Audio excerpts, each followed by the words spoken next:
Hello students, welcome to magnet brains. मैं Rupali Verma. Magnet brains आपको free education with quality content provide करता है। हम चाहते हैं कि आपकी पढ़ाई बिना किसी बाधा के और बहुत ही अच्छे से चलती रहे, इसीलिए हमेशा नया नया कुछ आपके एग्जाम्स और टेस्ट को रिलेटेड हम लेकर आते रहते हैं। तो आज का वीडियो भी हमारा इसी संबंध में है। जब आपके टेस्ट या एग्जाम हो तो उस दौरान आप कंप्लीट चैप्टर रिवीजन देख सकते हैं। तो आज जो हमारा वीडियो है ये हम लेकर आए हैं class 9th Hindi course B का। हमारा टॉपिक है व्याकरण का वर्ण विच्छेद। याद रखिए, वर्ण विच्छेद यानी वर्णों को तोड़ना।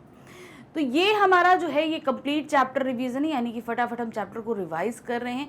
इससे पहले भी हम जो है इस टॉपिक को डिटेल में एक्सप्लेन कर चुके हैं। तो चलिए इसको फटाफट हम रिवाइज करना शुरू करते हैं। लेकिन सबसे पहले ये समझिए कि वर्ण विच्छेद ये दो अलग अलग चीज़ें हैं जिसको बाद में जोड़कर एक कर दिया जाता है। वर्ण यानी कि हमारी भाषा की सबसे छोटी इकाई, विच्छेद मतलब अलग करना, वर्णों को अलग अलग करना। ये हम बाद में सीखेंगे, लेकिन पहले हम ये देखेंगे कि वर्ण होते क्या हैं, कितने तरीके के होते हैं। भाई अलग करने के लिए पहले जानना तो ज़रूरी है कि हम किसको अलग कर रहे हैं, ये भी ज़रूरी है। तो चलिए शुरू करते हैं फटाफट हम जानना। तो क्या है वर्ण? भाषा ध्वनियों द्वारा प्रकट होती है। ध्वनियों को लिखित प्रतीकों द्वारा भी व्यक्त किया जाता है। भाषा की छोटी से छोटी भाषा ध्वनि तथा उसके लिखित प्रतीक को वर्ण कहते हैं। यानी कि अब देखिए, हम भाषा बोलते हैं, ठीक है, हम जो कुछ भी बोल रहे हैं, ज़रूरी नहीं कि हिंदी की ही बात कर रहे हैं हम। आप इंग्लिश बोलिए, फ्रेंच बोलिए, पंजाबी बोलिए, मराठी बोलिए, हर अलग अलग भाषा में, हर भाषा को लिखने के जब हम बोलते हैं तो कुछ ध्वनियाँ निकलती हैं। ये जो हम निकल रहा है मुंह से, जो आपको सुनाई दे रहा है, ये क्या है? ध्वनि है। अब ये ध्वनियाँ जो हैं जब लिखी जाती हैं तो लिपि कहलाती हैं, ठीक है। अब ये लिखने से पहले हमें क्या, जैसे हम यहाँ पर ये जो लिखा है इसको क्या बोलेंगे? हम लिपि बोलेंगे। कौन सी लिपि है? देवनागरी लिपि है। अब इंग्लिश में अगर कोई चीज़ लिखी होती है तो वो कौन सी होती है? वो आपकी होती है रोमन लिपि, ठीक है। ये आपने लिपि समझ लिया। लेकिन भाषा जो हम बोल रहे हैं ये किन से बनी हुई है? ये वाक्यों से बनी है। छोटे छोटे वाक्य हैं ना, जो आपस में अटैच हो रहे हैं और हम मेरे मन की बात आप तक पहुंचा रहे हैं। अब ये वाक्य किससे बने हैं? शब्दों से बने हैं। शब्द किससे बने होते हैं? वर्णों से बने होते हैं। तो भाषा की वह सबसे छोटी इकाई जिसके खंड नहीं किए जा सकते, यानी कि जिसको तोड़ा नहीं जा सकता है, वो कहलाता है वर्ण। एक्चुअली क्या है? ये जो ध्वनियाँ हैं यही वर्ण होती हैं, जिनको जोड़ जोड़कर हम शब्द, वाक्य और भाषा बनाते हैं। आते हैं, वर्ण को ध्वनि चिन्ह भी कहा जाता है। अब ध्वनियाँ जो हम लिख रहे हैं, जैसे ये है वास्तव है, तो ये हमारी छोटी छोटी ध्वनियाँ हैं। वास्तव, ये हमारी क्या है? ध्वनियाँ हैं। इन ध्वनियों को जोड़ के ही तो हमने शब्द का निर्माण किया। अब वास्तव में वर्ण उस मूल ध्वनि को कहते हैं जिसे खंडित नहीं किया जा सकता, यानी कि वो मूल ध्वनि जिसे हम तोड़ ही नहीं सकते, सबसे छोटी इकाई होती है। अब आते हैं जैसे आ, ई, प, य आदि, ये हमारी क्या है? ये हमारी वर्ण हैं। अभी हमने इनको विभक्त नहीं किया, अभी ये सारे वर्ण हैं। अब आते हैं वर्णमाला। किसी भाषा को लिखने के लिए प्रयुक्त होने वाले वर्णों के क्रमबद्ध समूह को वर्णमाला कहते हैं। जैसे कि आप देखते हैं कि हमारी जो वर्णमाला शुरू होती है, यानी हिंदी की, आ ई उ ऋषि ए ए ओ औ अंग आहा, का खा गा घा चा छा जा झा इया टा ठा डा ढाड़ा ता था दा धा ना पा फा बा भा मा यारा लावा शा शा साहा छत्रज्ञा। ये हमारा पूरा क्या है? ये पूरी वर्णमाला है। अब इसके क्रम को जो हमने बोला, अगर आपने क्रम कहीं से भी इधर से उधर किया तो वो वर्णमाला नहीं रह जाती है। जो इसका क्रम है, इसको उसी क्रम में रहना है, तब ये वर्णमाला कहलाती है। अब आते हैं, हिंदी वर्णमाला दो भागों में विभक्त है, स्वर और व्यंजन। हिंदी वर्णमाला कितने भागों में विभक्त है? स्वर और व्यंजन। चलिए अब इसको देखते हैं। भाई क्या है ये? स्वर। सबसे पहले क्या होता है? स्वर आते हैं। स्वर क्या होते हैं? आ ई उ री ए ओ अंग आहा।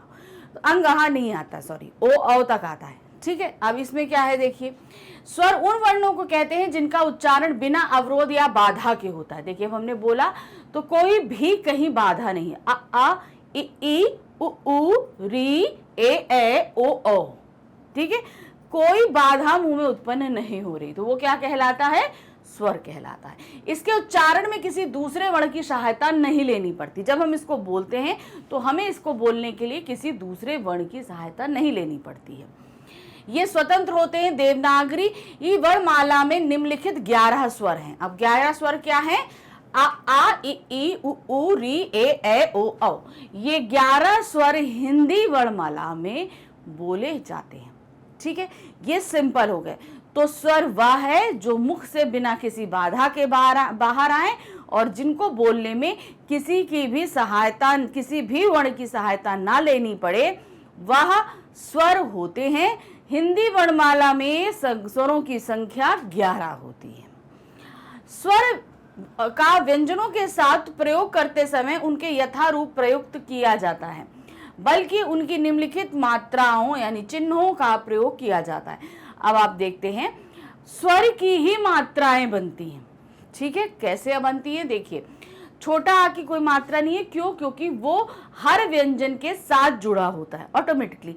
कोई भी व्यंजन बिना स्वर के नहीं बोला जाता, और वो स्वर क्या होता है? आ होता है। बड़ा आ की मात्रा ये है, छोटी ई की ऐसे लगेगी, बड़ी ई है, छोटा ऊ, बड़ा ऊ, री, ए ओ औ। ये क्या होता है? सारे स्वरों की मात्राएं किस पे लगती हैं? व्यंजन पे लगती हैं। ठीक है, ये आपको ध्यान रखना है। अब हम आप यहां पर देखोगे, जैसे यहां हमने बिना दिया, तो बा क्या है? हमारा व्यंजन है, इस पे हमने छोटी ई की मात्रा लगाई। ना हमारा क्या है? व्यंजन है, जिस पे हमने बड़ा आ की मात्रा लगाई। तो व्यंजनों पर स्वरों की मात्राएं लगती हैं। मात्राएं हमने आपको बता दी कि पूरे 11 स्वरों की मात्राएं किस तरीके से होती हैं। अब आते हैं अयोगवा। 2 चीजें ऐसी हैं जो हमने नहीं पढ़ी, वो थी अंग और आहा।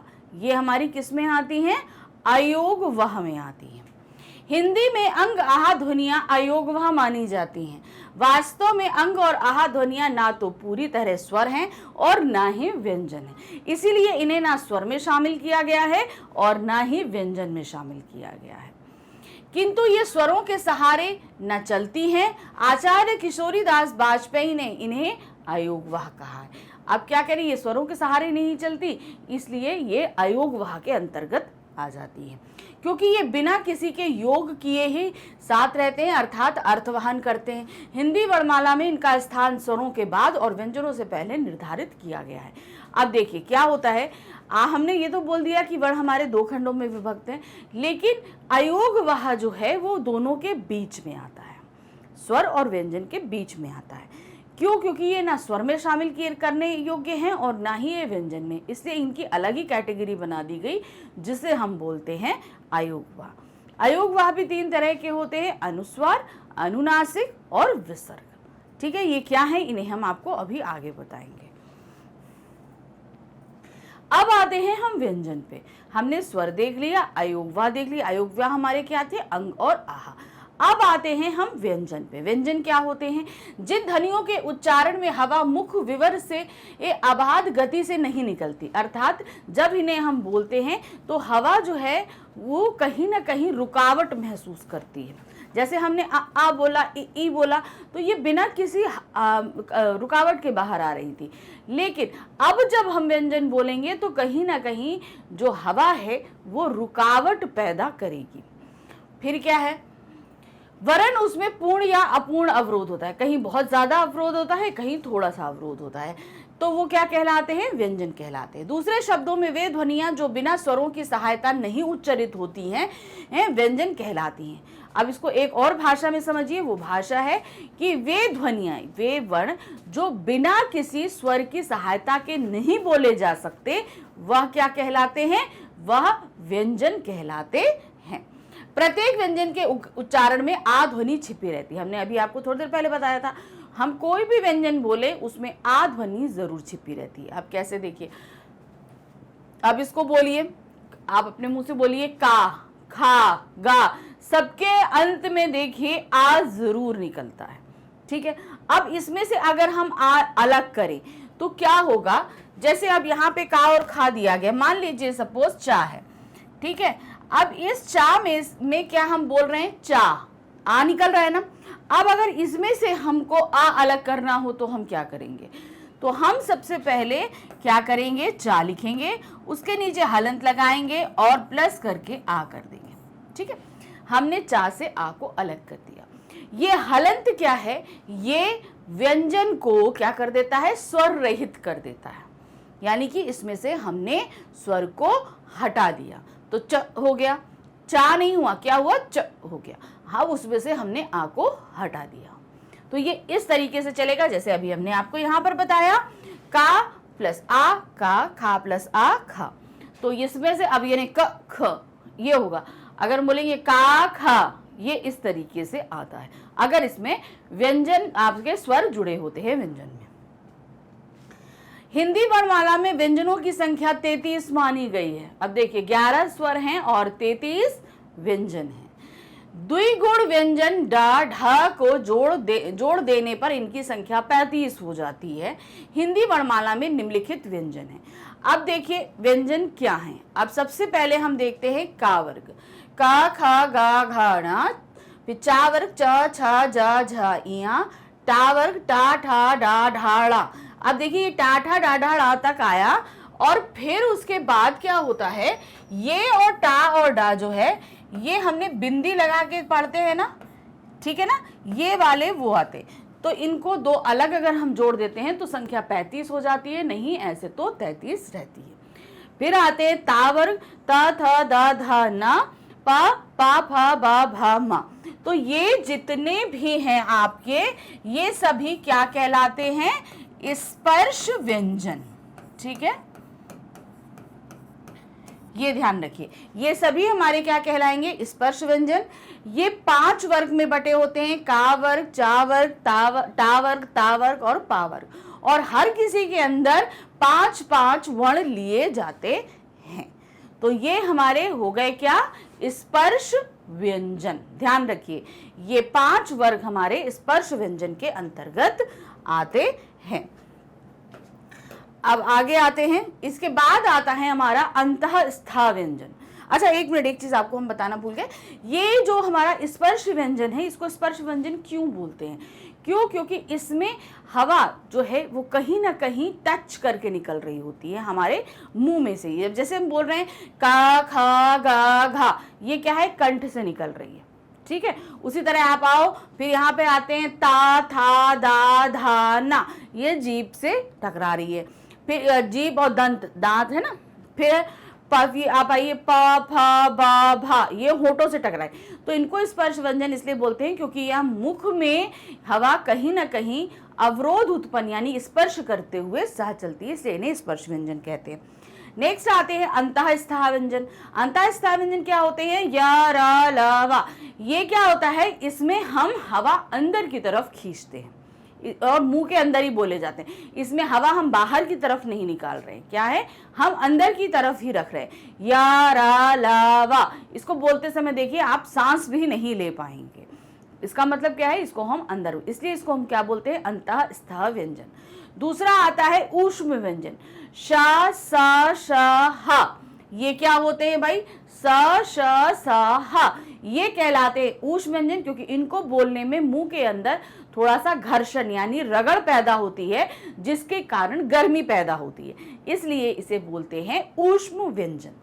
फिर आते हैं आगत स्वर। हमारी भाषा में कुछ दूसरी भाषाओं के वर्ण भी शामिल किए गए हैं, जैसे आपको बोलते हैं, हम बोलते हैं डॉक्टर, ठीक है, डॉक्टर बोलते हैं, तो डॉक्टर में क्या ऊपर अर्धचंद्र लगता है, तो उसी तरीके से यहाँ पे अरबी फारसी से भी लिए गए हैं जा और फा, ये अंग्रेजी से लिया गया है अ, और ये जा और फा हमारे अरबी और फारसी से लिए गए हैं। नेक्स्ट आते हैं संयुक्त व्यंजन। संयुक्त व्यंजन क्या कहलाते हैं, जो दो व्यंजनों के योग से बनते हैं, ये क्या होते हैं, छत त्र ज्ञ और श्र, ये हमारे संयुक्त व्यंजन के अंतर्गत आते हैं।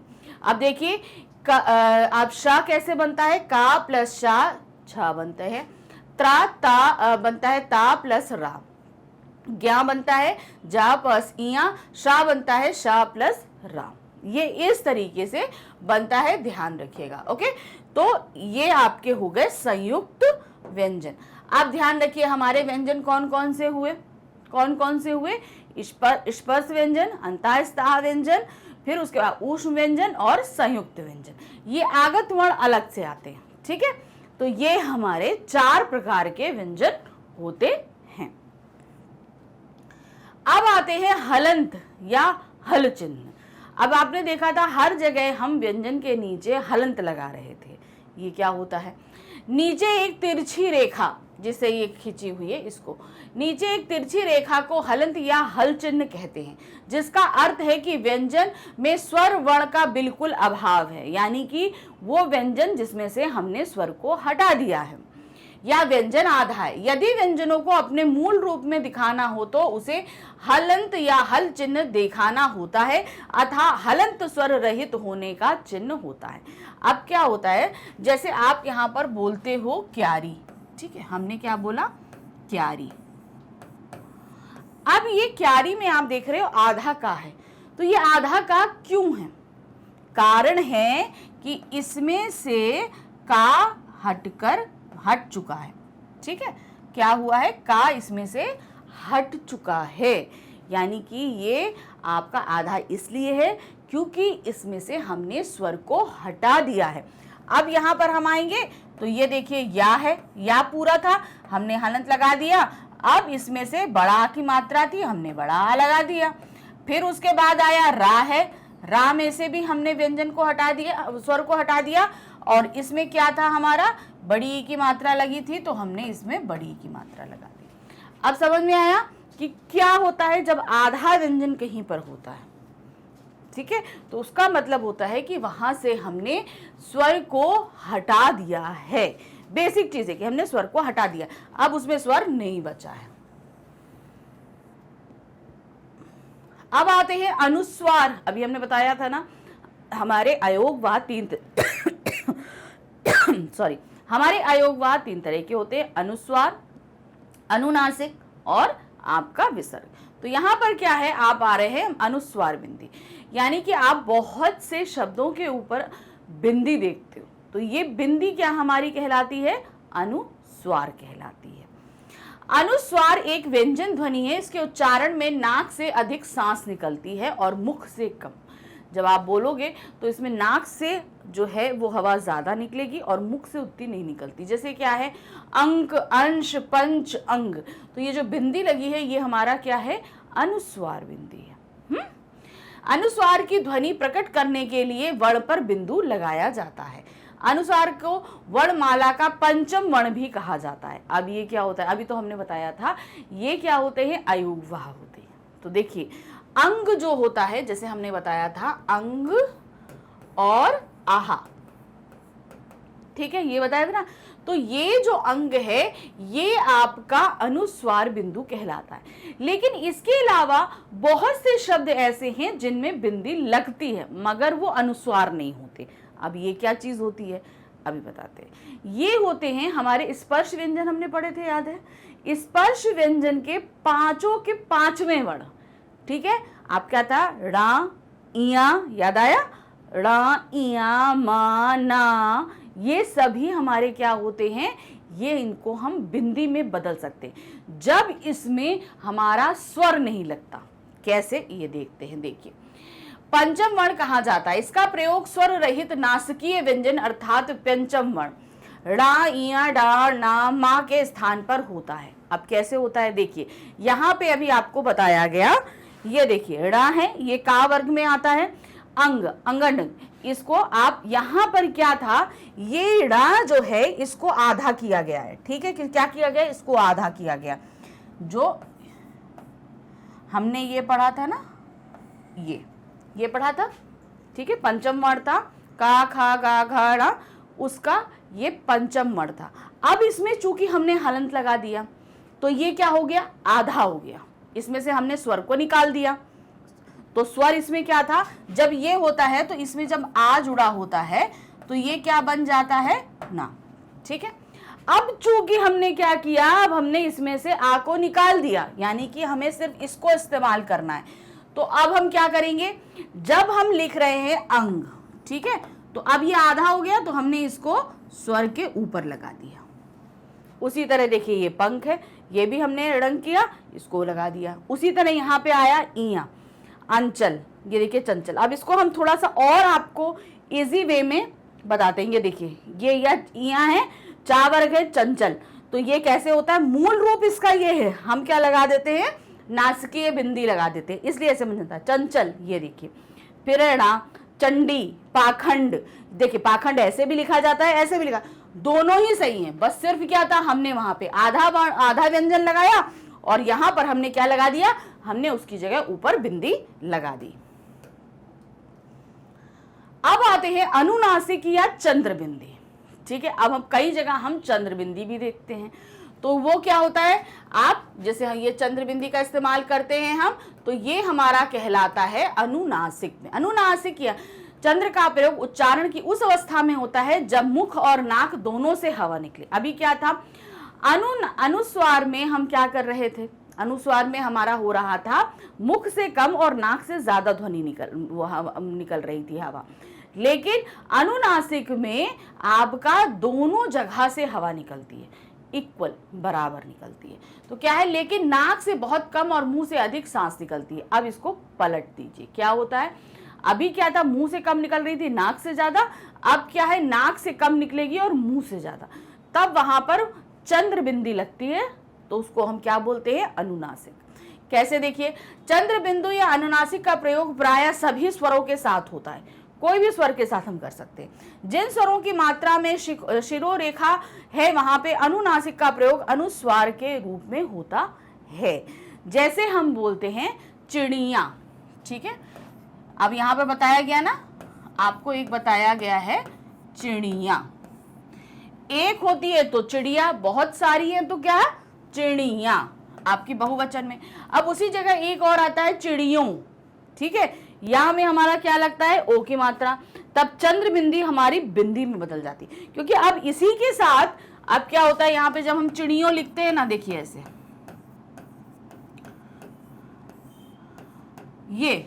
ये गलत है, ऐसे तो नहीं लगेगा ना, तब हम क्या करते हैं, तब यो के ऊपर हम ऐसे करके बिंदी लगा देते हैं। ओके, तब हमारा आपका क्या, अनुनासिक जो है वो अनुस्वार में तब्दील हो जाता है।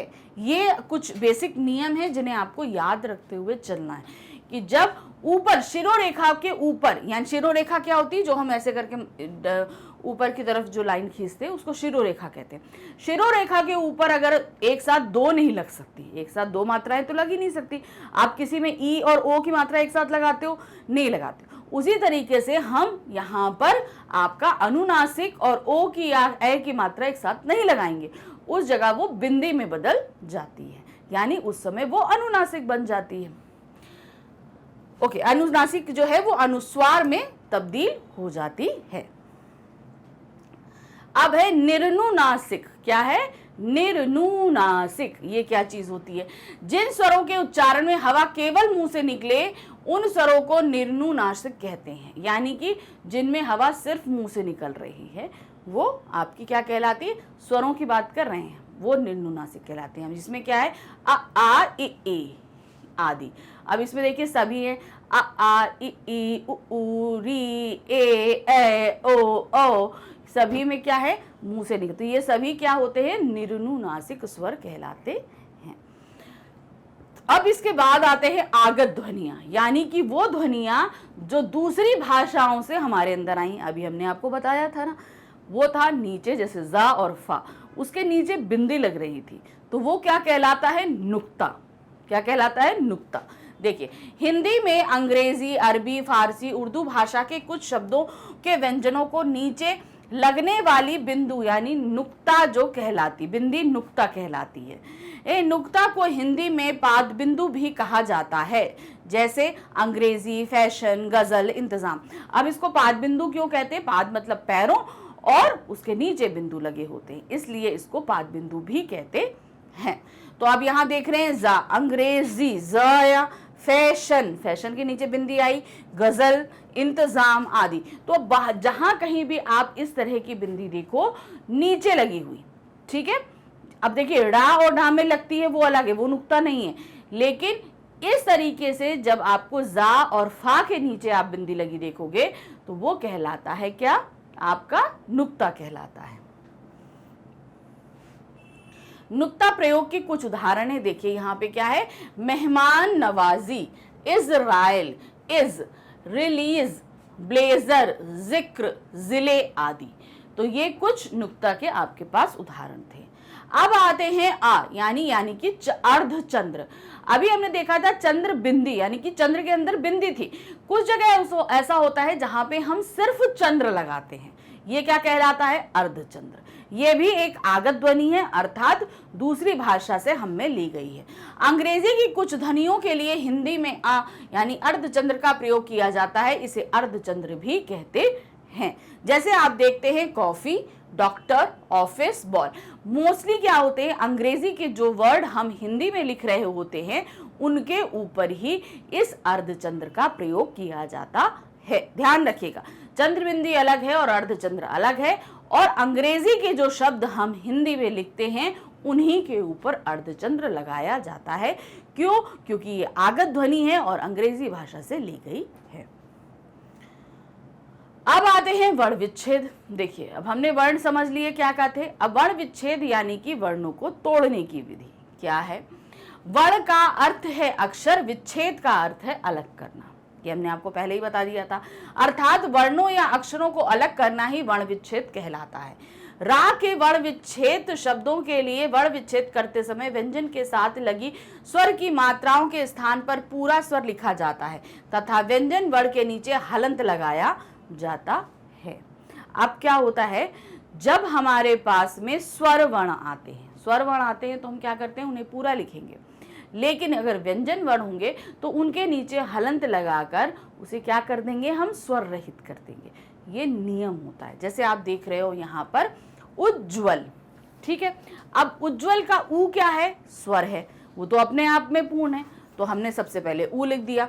फिर देखिए आधा जा है, तो हमने फिर क्या किया, जा के नीचे हलंत लगा दिया। फिर उसके बाद जा है तो हमने फिर से जा लिख दिया। फिर उसके बाद वाह है, वाह के नीचे हलंत लगाया, हमने आ लिख दिया। फिर ला लिखाया, ला के नीचे हलंत लगाया और आ लिख दिया। ये हुआ। अब हिंदी आइए, हिंदी में भी इसी तरीके से किया। हा है पहला वर्ण, उसमें क्या लगा हुआ है हमारा, छोटी ई की मात्रा, हमने ई लगाया। आधा ना है, कर दिया। दा, दा के नीचे हलंत लगाया, उसमें बड़ी ई की मात्रा है, बड़ी ई कर दी। उसी तरह धूली को भी हमने क्या कर दिया, विच्छेद कर दिया। तो ये होता है हमारा क्या, वर्ण विच्छेद। यानी कि जब हम उसके एक एक वर्ण को, किसी भी शब्द के एक एक वर्ण को पूरी तरीके से अलग अलग करके लिख दें, यानी कि उसके जो व्यंजन है उसमें से भी स्वरों को हम अलग कर देते हैं, तब वो कहलाता है वर्ण विच्छेद। तो आगे क्या है, रा वर्ण के विभिन्न रूप। अब रा जो है वो आधा होता है, कभी किसी वर्ण के बाद होता है, किसी वर्ण के पहले होता है। तो इसको भी करने के कई तरीके होते हैं। आप बहुत कंफ्यूज होते हो कि रा कभी ऊपर लग जाता है, कभी नीचे लग जाता है, तो इसके क्या नियम हैं ये हम पहले समझेंगे। रा वर्ण को विभिन्न शब्दों एवं वाक्यों के संदर्भ में अलग अलग तरीके से अभिव्यक्त किया गया है। मतलब अब किसी हम व्यंजन के साथ किस तरीके से लगाएंगे, क्या होगा, ये सबके अलग अलग तरीके हैं। व्यंजन वर्ण रा के विभिन्न रूपों का प्रयोग शब्द एवं वाक्यों में विशेष रूप से होता है, सब बहुत ज्यादा होता है रा। प्रायः रा के प्रयोग में कई तरह की अशुद्धियां होती हैं, हम लगाते समय कई मिस्टेक कर देते हैं। अब इन मिस्टेक से बचना है तो पहले हम इसको समझेंगे कि ये क्या होता है। कैसे, देखिए, सबसे पहले रा के अन्य वर्णों के साथ संयुक्त होने संबंधी 4 प्रमुख नियम हैं। क्या है, रा को जब हम दूसरे वर्ण के साथ मिलाते हैं तो वो 4 नियमों के तहत बनता है। क्या है वो, सबसे पहले है रेफ। रेफ का मतलब क्या हुआ, ऊपर जब रा लगता है।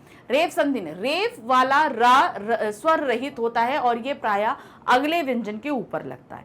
यानी जैसे हमने बताया था कि सारे व्यंजन क्या होते हैं, स्वर के साथ बोले जाते हैं। तो रा भी हमारा क्या है, व्यंजन है, तो वो जाहिर सी बात है स्वर के साथ बोला जा रहा है। लेकिन जब हम उसमें से स्वर को हटा देंगे, अभी हमने क्या बताया था, हम सारे व्यंजन हमारे आधे हो जाते हैं। आपके स्पर्श व्यंजन के पंचम वर्ण जितने होते हैं वो सभी की बिंदी बन जाती है, बाकी आधे वर्ण बन के लग जाएंगे। जैसे हमने बताया, का आधा हो जाएगा, खा आधा हो जाएगा, चा आधा हो जाएगा, सब आधे हो जाते हैं। लेकिन जब रा आधा होता है तो इसका नियम अलग होता है। यानी कि जब उसमें से हम स्वर को निकाल देते हैं वो आधा हो जाता है, तो वो क्या बन जाता है, रेफ बन जाता है। रेफ यानी कि ऊपर लगता है रा। क्या होता है, देखिए जब रा आधा है और उसके बाद या लगा हुआ है, तो ये या के ऊपर रा लग जाएगा, ये होता है। ठीक है, अब जैसे यहाँ पे सूर्य है, आर्य है, अब रा है, रा आधा है, उसके बाद दा है, तो दा के ऊपर रा। याद रखिए जिस भी वर्ण से पहले रा आधा हो रहा है वो उस वर्ण के बाद, जैसे जहां पे भी रा आधा हो रहा है उसके बाद जो भी व्यंजन आ रहा है उसके ऊपर रा लग जाता है। जैसे दर्द है, तो अगर आप इसको करोगे तो कहां रा कहां निकल रहा है, ये देखिए द र द, तो ये है ये। अब इसको हमने क्या किया, अब इसको हमने दर्द, इस आधे रा को हमने क्या किया, ऊपर पहुंचा दिया। ये इसका नियम है, हमेशा जहां पर भी आधा रा निकल रहा है उसके बाद वाले व्यंजन के ऊपर वो रेफ लग जाती है। जैसे ये देखिए सर्द है, फिर क्या है, रा आधा रा वा, वो वा के ऊपर लग गया। पर्वत पूर्व, फिर यहाँ रा है, फिर या है, पर्याय पर्यावरण आदि। तो ये आपका नियम है जब रा हमारा स्वर रहित होता है, यानी कि आधा, जो नॉर्मल अभी तक हम व्यंजनों के साथ करते आ रहे हैं, यानी जैसे आधा का हो गया, आधा खा हो गया, फिर आधा चा हो गया, आधा पा हो गया, आपका आधा माँ हो गया। ये सभी जब आधे आधे बनते हैं, यानी कि ये क्या है, हमारे सभी स्वर रहित व्यंजन होते हैं। इनका नियम ये है, और रा का नियम आपका ये है कि ये ऊपर रेफ के तौर पर चला जाता है। अब आते हैं दूसरे नियम पे। अब क्या है आपका, ये है आपका नीचे रा लगता है। ठीक है, अब ये कैसे हो संबंधी नियम, यदि रा से पहले कोई स्वर रहित व्यंजन हो तो रा उस व्यंजन के नीचे लगता है। अभी हमारा रा आधा था तो हमने रेफ में बदल दिया। अब कहीं पे रा लगा है और उसके पहले कोई व्यंजन स्वर रहित है, तो क्या बनेगा, रा जो है उस व्यंजन के नीचे आ जाएगा। जैसे देखिए यहाँ पर देखिए क्या है, अभी आधा गा है, गा में से हमने क्या किया, स्वर निकाल दिया, उसके बाद रा है, तो ये क्या बन गया, ग्रह बन गया। ये देखिए ग्रंथ ग्रह। ओके, अब ये ग्रंथ जो आ रहा है, आप यहाँ पर देख रहे हैं ग्रह है ना, तो ये आधा गा र ह, ये है ग्रह। तो अब हमने क्या किया, इसमें ये जो आधा गा था इसके नीचे इस रा को हम ले, रा अभी पूरा ही है लेकिन उसके पहले जो है वो व्यंजन आधा है। तो अब यहाँ पर व्यंजन जब आधा होता है तब रा के सपोर्ट के लिए हमें क्या करना पड़ता है, व्यंजन हम जो आधा था उसे हम पूरा ही बनाएंगे, मगर रा को हम उठाकर कैसे करेंगे, नीचे ले आएंगे। तो ये हमारा क्या बन जाता है, ग्रह बन जाता है। उसी तरीके से देखिए आधा दा है, फिर रा है, तो द्र बन गया, द्रव्य द्रविड़। फिर आते हैं आधा ता रा, तो क्या बन गया, त्रा, त्रिशूल पत्राचार हो गया। फिर आते हैं आधा का प्लस रा, क्र क्रम विक्रय। फिर आते हैं आधा पा रा प्र, प्रलय प्रभात। अब प्रा आपका कैसे बनता है, देखिए समझ में आया ना, हम लोग बहुत जगह लिखते हैं आपका प्रकृति है, प्राकृत है, तो ये प्रा आता कहां से है, प्रा इसलिए आता है क्योंकि पा आधा होता है और उसके बाद रा लगता है, इसलिए वो प्र बनता है। अब आपको समझ में आ गया होगा नीचे रा लगने का नियम क्या होता है। आगे क्या है देखिए, अब आते हैं किसी पर आपको नीचे वी बना हुआ दिखता है, अब वो वी क्या होता है उसको समझते हैं। संबंधी नियम, आधा डा और आधा टा स्वर रहित व्यंजन के साथ रा का प्रयोग किया जाता है। अभी हमने क्या बताया था, जब आपका आधा डा हो और आधा टा हो, अब इनको हम आधा कैसे लिखेंगे, जब ये अगर ये ऐसे ही लिखे जाते हैं, जब इनको हम स्वर रहित करते हैं तो नीचे हलंत लगा देते हैं। अब जैसे का हमारा स्वर रहित होता है तो हम क्या करते हैं, उसको हम आधा कर देते हैं। ठीक है, या हमारा जब स्वर रहित होता है तो हम क्या करते, स्वर होता है तो आधा या कर देते हैं। था हमारा स्वर रहित होता है तो हम आधा था कर देते हैं, ये होता है ना। लेकिन ये डा और टा जब आधा होता है इनको हम आधा नहीं कर सकते, उस कंडीशन में हम क्या करते हैं, इनके नीचे हलंत लगा के छोड़ देते हैं। अब मान लीजिए सपोज इसके बाद अगर रा आ रहा है, आधा डा के बाद आधा रा के बाद पूरा रा आ रहा है, तो उस कंडीशन में क्या होगा, ये नीचे वी बन जाएगा।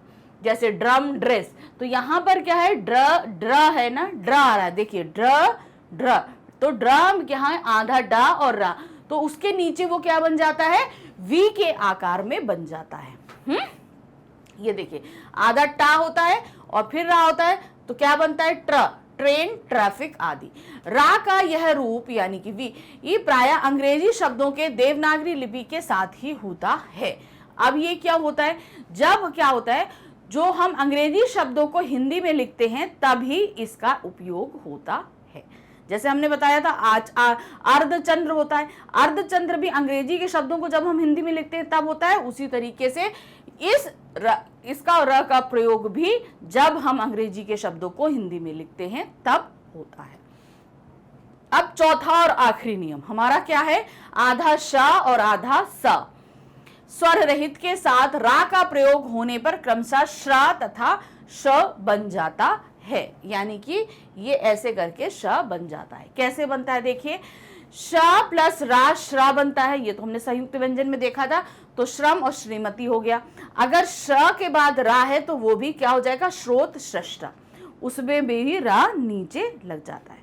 तो ये थे रा प्रयोग करने के हमारे 4 नियम, और इसी के साथ हमारा ये वर्ण विच्छेद का टॉपिक खत्म होता है।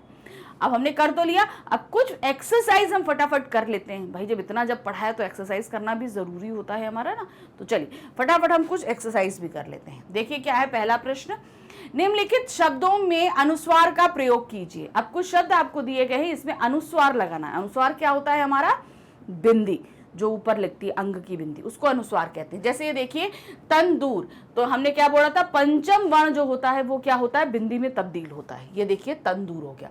पाखंड पंचम वर्ण है डा, ऊपर भी बिंदी लग रही, पाखंड। अब क्या है, रंक, तो यहाँ पर इस तरीके से रंक है तो हमने ऊपर अंग की बिंदी लगा दी। संदूक, आधा ना बिंदी में बदल गया। गंगा, तो इस तरीके से अंग की बिंदी लग गई। रंजन, ये देखिए है रंजन, इया का भी हमारा क्या होता है, बिंदी लग जाती है, अनुस्वार में बदल जाता है। फिर है अंजन, इस तरीके से, तो आप ये ध्यान रखिए पंचम वर्ण की भी बिंदी बनती है, उस तरीके से आपको यहां करना है। फिर नेक्स्ट आते हैं, निम्नलिखित शब्दों में अनुनासिक का प्रयोग कीजिए। अनुनासिक मतलब आपकी चंद्र बिंदी।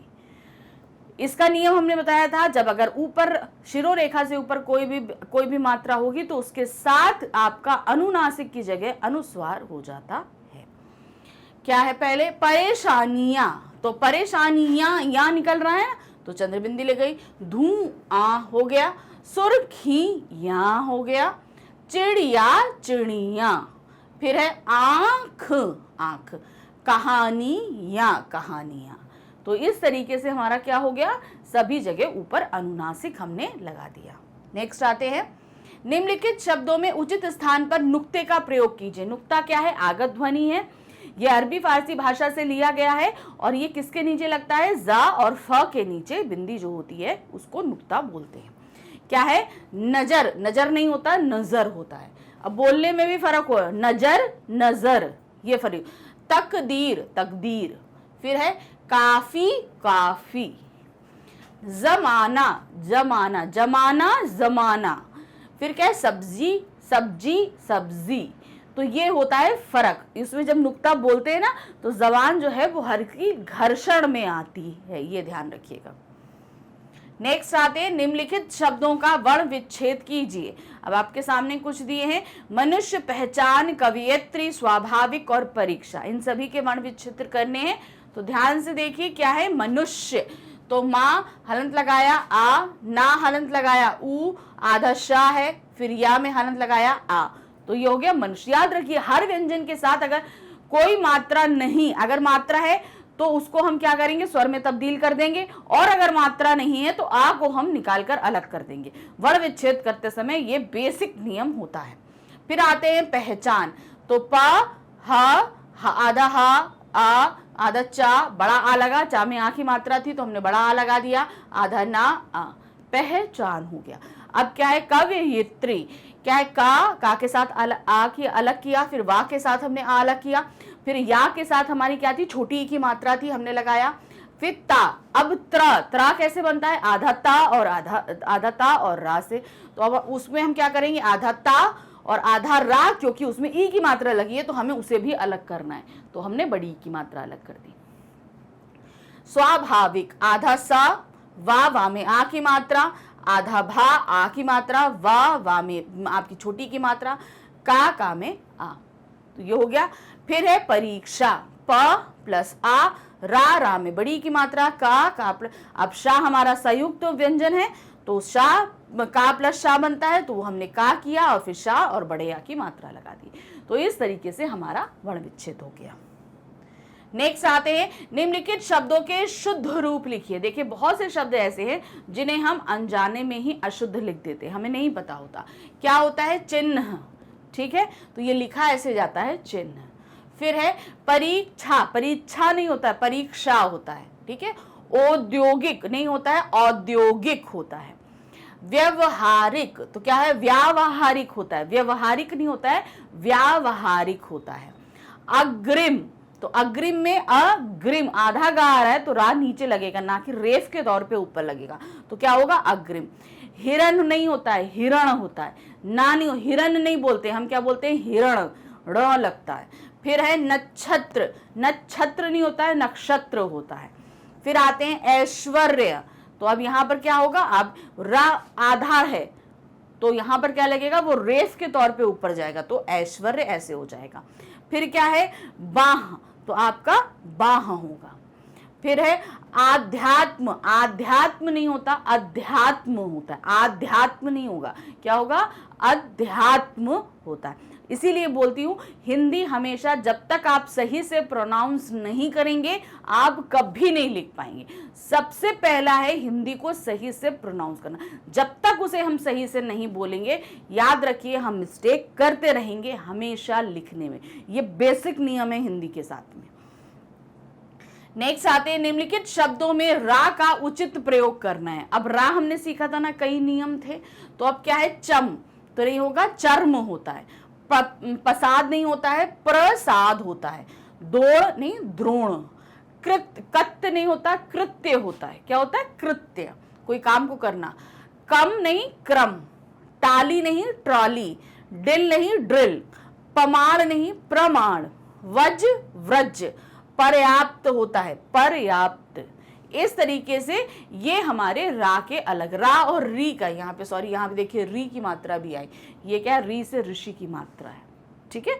तो ये हमारे सभी क्या हैं? आप रा के देख रहे हैं और एक री की मात्रा का था। तो इस तरीके से हमारा वर्ण विच्छेद का जो पूरा टॉपिक था हमने आपको क्लियर कर दिया।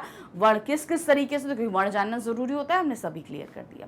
तो ग्रामर से रिलेटेड और भी हमने बहुत सारे टॉपिक पढ़ाए हैं आपको, वो सभी आपको कहाँ मिलेंगे? उसके लिए आपको आना होगा हमारे चैनल मैग्नेट ब्रेन्स पे।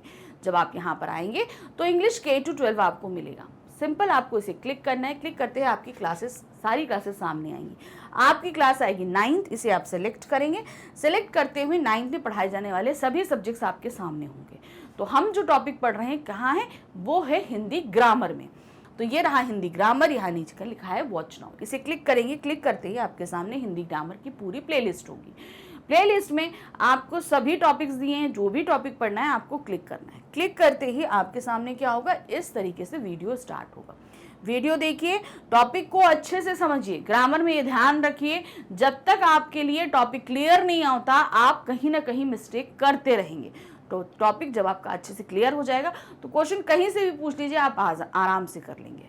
तो बस इसी आप आसानी से सारी चीज़ें सीखते रहें, इसलिए हम सभी टॉपिक आपके लिए इजी वे में क्लियर करते रहते हैं। और साथ ही ये कोशिश करते हैं कि आपको पढ़ने में किसी भी तरह की कोई मुश्किल नहीं आए, इसलिए टोटली हमारी प्लेलिस्ट अरेंज है। एक बार आप आएंगे हर एक चीज़ टॉपिक वाइज आपको अरेंज ही मिलेगी। हमारे साथ बने रहिए, हमारे चैनल को लाइक, सब्सक्राइब, शेयर ज़रूर कीजिएगा। Thank you for watching, bye bye.